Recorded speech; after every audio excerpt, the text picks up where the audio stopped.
As you are moving through your healing journey, it's important to keep in mind that you are going to experience some ups and downs, that grieving and healing from grief is not linear.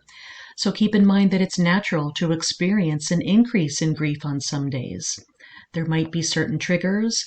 Some days your mood might be affected, or even the weather, and these can affect how you feel. And some days might be more painful than others. So you might be feeling better and feel like you're making progress in your grief, only to experience a heightened sense of loss on a particular day.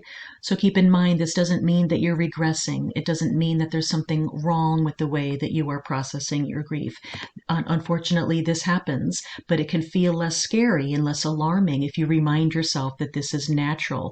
This is part of the healing process, because healing from grief is simply not linear.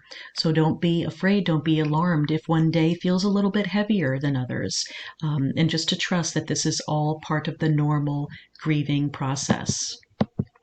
What is important is expressing your feelings, and this can be done in so many different ways.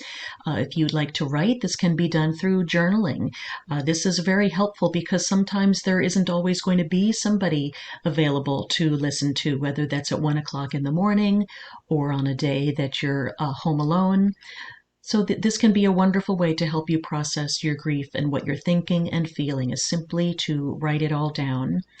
Or reach out to a trusted friend and connect on an emotional level. This can be really helpful as well. Talking to another person who might be grieving and sharing in your experiences.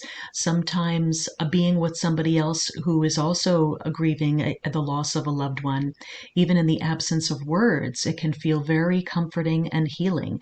This is why people choose to participate in bereavement groups.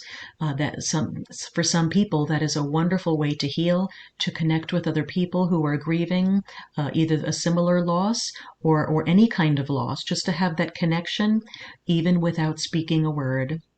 And sometimes it might be helpful to seek the assistance of a professional.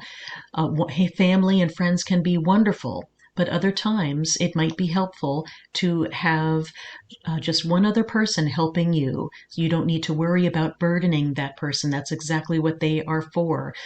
Therapy is private and confidential. You don't need to worry about anything that is said. So for some people, grief therapy can be an extremely important part in the healing process.